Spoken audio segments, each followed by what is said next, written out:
Bab 69 Sweater Biru, terakhir kalinya. Setelah aula utama kembali sepi, rumah Menteng masih menyimpan sisa suara anak-anak. Di lantai bawah, gelas-gelas teh sudah dibereskan.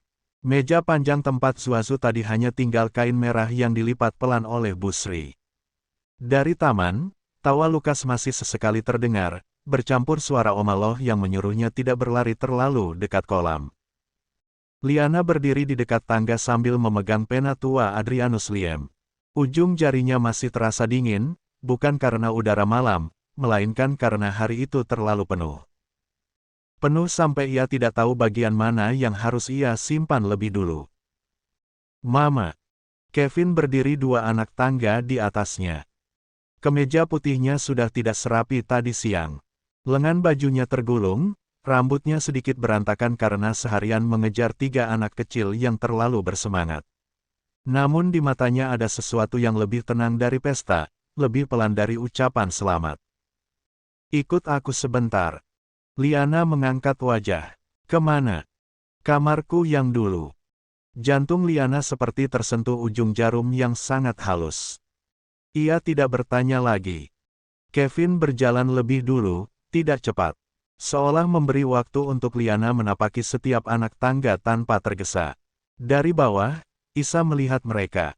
Di gendongannya, Cici memeluk stetoskop mainan hasil rebutan Zuazu tadi, mata kecilnya sudah mengantuk. Aku ikut, tanya Isa pelan. Kevin menoleh. Kalau Cici belum tidur. Belum, jawab Cici cepat, padahal kepalanya sudah miring di bahu ibunya. Cici mau ikut kok Kevin. Kevin tersenyum. Aku papa kamu, bukan kok Kevin. Cici mengerjap. Papa Kevin. Isa menahan tawa kecil. Liana pun ikut tersenyum, meski matanya mulai panas. Kamar lama Kevin berada di ujung koridor lantai 2. Selama 4 tahun terakhir, kamar itu jarang dipakai. Kevin dan Isa sudah punya rumah sendiri tidak jauh dari Menteng, tetapi Omaloh tetap mempertahankan kamar itu seperti dulu. Spray biru tua, meja belajar, beberapa piala balap, rak buku teknologi, juga lemari kayu tinggi di sudut ruangan. Begitu pintu dibuka, aroma kayu lama dan sabun lemari menyambut mereka. Liana berhenti di ambang pintu. Ia pernah masuk ke kamar itu saat belum tahu apa-apa. Saat Kevin masih hanya anak muda ceria yang memanggilnya Bu Liana. Saat baju di lemari itu hanya benda asing milik keluarga Loh, bukan potongan hidup yang pernah dirampas darinya. Sekarang semuanya berbeda. Kevin menyalakan lampu kecil di samping ranjang. Cahayanya kuning lembut, jatuh ke lantai seperti sisa sore. Oma menyimpan kotak ini di bawah lemari sejak aku kecil, kata Kevin. Ia berjongkok, membuka pintu lemari bagian bawah, lalu menarik keluar sebuah kotak kayu datar. Engselnya berbunyi pelan. Di atas tutupnya ada goresan lama, mungkin bekas mobil mainan, mungkin bekas masa kecil yang tidak lagi bisa ia ingat. Liana menahan napas. Kevin membuka kotak itu. Di dalamnya, sweater biru itu terbaring rapi. Warna birunya tidak lagi secerah 20 tahun lalu. Benangnya di beberapa bagian tampak lebih tipis. Gambar Winnie the Pooh di dada sudah memudar, tetapi masih terlihat jelas. Bagian ujung lengan pernah ditambal dengan benang yang tidak benar-benar sama warna. Tambalan itu milik Liana. Jahitan itu dibuat pada suatu malam ketika Dede kecil tersandung di halaman dan menangis bukan karena luka, tetapi karena takut sweater kesayangannya rusak. Liana ingat suara anak itu. Ingat tubuh kecil yang duduk di pangkuannya. Ingat bagaimana ia meniup jari Dede sambil berkata, sebentar lagi selesai. Liana mengangkat tangan, tetapi belum berani menyentuhnya. Kevin mengambil sweater itu dengan dua tangan. Gerakannya hati-hati, seperti mengangkat bayi yang baru tidur. Ia berdiri di hadapan Liana. Mama, ucapnya. Suaranya tidak keras, tetapi kamar itu seperti berhenti bernapas. Ini milik Mama. Dari dulu dan selamanya. Liana menatap sweater itu. Ada begitu banyak tahun di antara kedua tangannya dan kain biru tersebut. Tahun-tahun ketika ia disalahkan.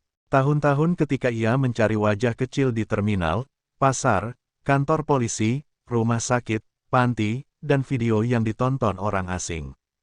Tahun-tahun ketika setiap anak kecil berbaju biru membuat langkahnya berhenti. Ia menerima sweater itu.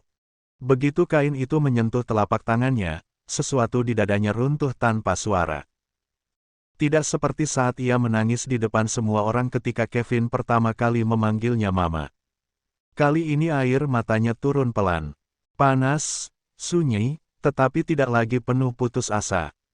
Ia membalik kerah bagian dalam. Di sana, benang merah kecil masih membentuk dua huruf. Det. Liana menyentuhnya dengan ujung jari. Aku dulu menjahit ini sambil kamu tidur, bisiknya. Kamu takut tertukar dengan baju anak lain di kelas. Kevin menelan ludah. Aku tidak ingat. Tidak apa-apa. Liana mengangkat wajah. Senyumnya basah, tetapi utuh. Mama yang ingat. Isa berdiri di dekat pintu, tidak masuk terlalu jauh. Ia tahu ada ruang yang malam itu hanya boleh diisi oleh ibu dan anak yang pernah dipisahkan terlalu lama. Cici di gendongannya ikut diam, seolah mengerti suara orang dewasa sedang berubah.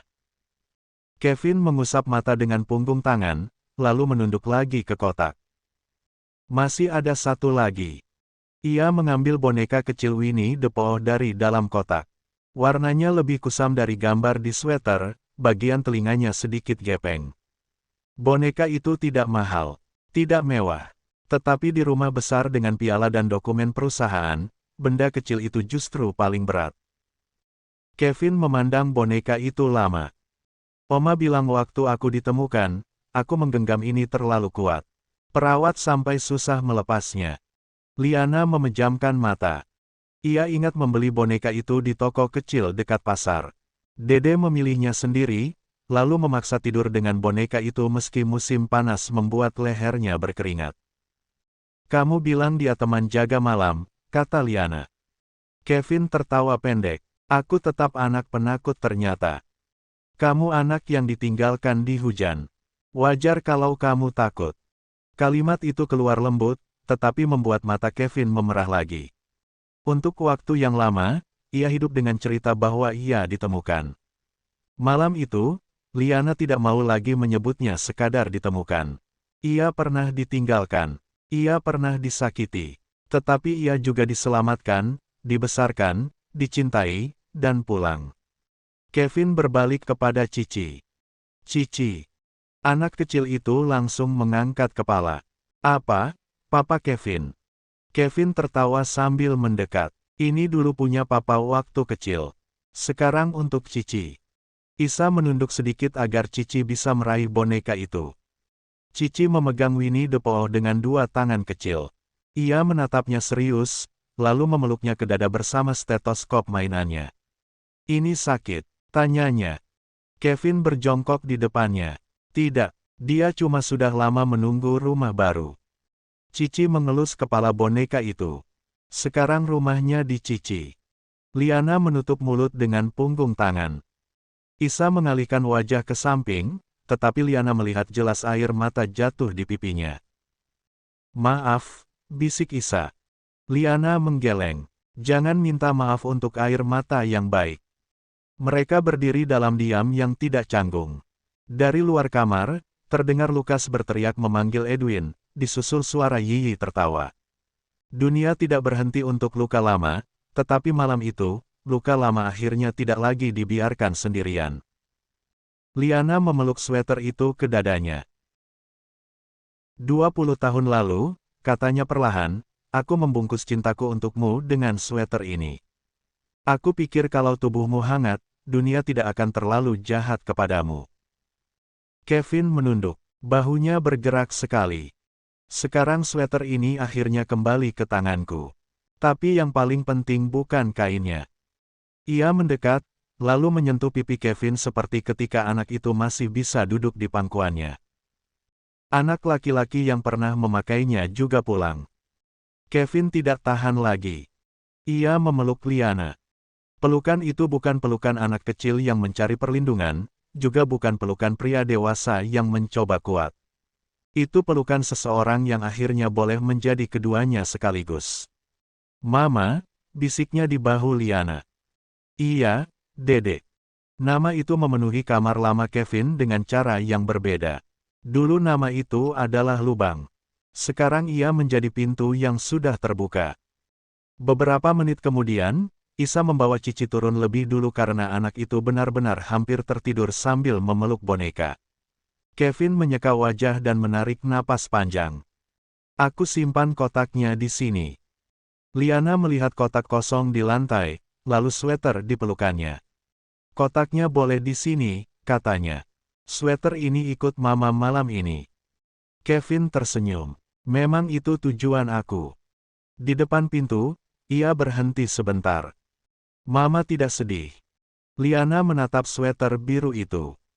Sedih, jawabnya jujur. Tapi bukan sedih yang membunuhku lagi. Kevin mengangguk pelan.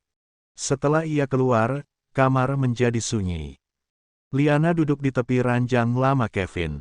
Ia membentangkan sweater itu di pangkuan, merapikan bagian lengan yang keriput. Jemarinya menyusuri jahitan lama, gambar yang memudar, benang dat, lalu berhenti pada lipatan kecil di sisi dalam. Ada sesuatu yang tersangkut. Ia mengira itu hanya serabut kain. Namun ketika ia menariknya perlahan, selembar kertas kecil jatuh dari lipatan dalam dekat kantong yang sudah hampir tertutup jahitan lama. Kertas itu menguning. Ukurannya tidak lebih besar dari telapak tangan anak kecil. Pinggirannya kasar, seperti pernah disobek dari buku gambar. Di atasnya ada coretan krayon merah dan biru, huruf-huruf miring yang belum rapi. Liana menahan napas. Mama, aku sayang mama. Tidak ada tanda baca. Tidak ada nama. Hanya kalimat pendek dari tangan anak 6 tahun yang mungkin menulisnya sebelum tidur, lalu menyelipkannya ke sweater kesayangan karena mengira ibunya akan menemukannya besok pagi. Besok pagi itu baru datang 20 tahun kemudian. Liana mengangkat kertas itu dengan 2 tangan. Bibirnya menyentuh coretan krayon yang sudah pudar. Ia tidak bersuara. Ia hanya tersenyum sambil menangis, sendirian di kamar lama putranya, dengan sweater biru di pangkuan dan kalimat kecil yang akhirnya menemukan ibunya.